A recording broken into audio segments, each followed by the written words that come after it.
In this AlignMix video, you will learn how to reactivate your version of AlignMix. If you've been using the Pro version of AlignMix, the purchase version of AlignMix, and you still know that you have a few months left on your license, and all of a sudden you see this screen appear. Nothing to worry about, we have not revoked your access to AlignMix. This pop-up will simply appear because some major changes have happened to your computer.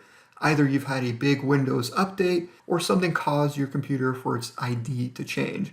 And this does happen, so don't worry that it's happened.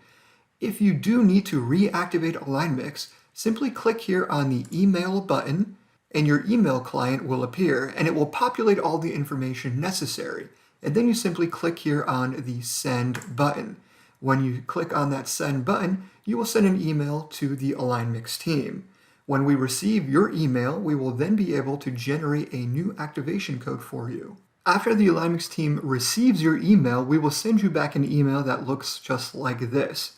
If you are a pro user of AlignMix, not a trial user, we will send you a new pro code that will last until the expiration of your pro license. So as soon as you receive this email, you simply copy this activation key, type in Control-C on your keyboard, and then you can simply click here on the paste button, and that will activate your version of AlignMix. So at any point while using your Pro license, if you see that type of pop-up requesting reactivation, simply send the AlignMix team that new unique ID, and we'll be able to generate a brand new activation code for you and send it right back.